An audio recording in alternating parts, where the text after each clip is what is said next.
Teen pregnancy. Everyone has heard the term.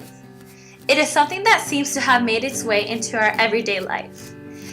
It is on the TV, the radio, the magazines, and also news. It has taken a place in society where everyone has begun to accept the reality. But why?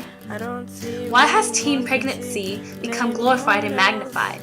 What is the cause of this strange cultural interest?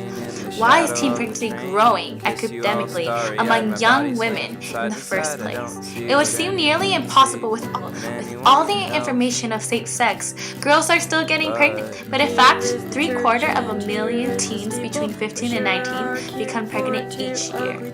How is it possible? Instead of risking getting pregnant in the first place, why wouldn't girls take every precaution or just not have sex at all?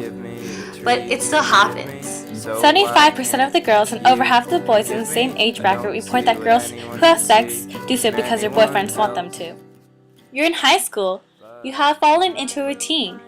Getting up, getting dressed, taking the bus, the train, driving to school, seeing your friends, going to class, eat your lunch, comment on trends, boys, girls, teachers, and your home life, and going back to class and you finish your day. But the thought of being a mom or dad pop into your head? No, even if it has. I'm sure you also thought that can never happen to me. But why not? Out of all the teen pregnancies, 82% are unintended because the fact is that it could happen to you. So what about the other 18%? We are bombarded with images of teen pregnancy constantly. Recently in the United States, female students at a high school made a pact to get pregnant at the same time. What could make 16-year-old girls purposely want to trick boys into getting them pregnant? Could it be those images we see on television? Shows like The Secret Life of American Teenager, where 15-year-old Amy Jerkins has unprotected sex one day at summer camp and decides to keep the baby after family and friends pressured her to do so. Or maybe it was MTV 16 and Pregnant that inspired them, a virtual hand guide basically following several young girls as they face the trial of decisions they have to face after getting pregnant at such a young age.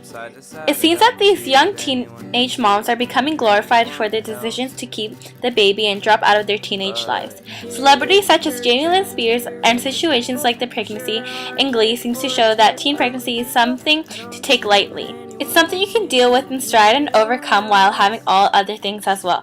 But the truth is, it doesn't work that way. But no one thinks about the lives that will get affected. The unborn lives who have no choices.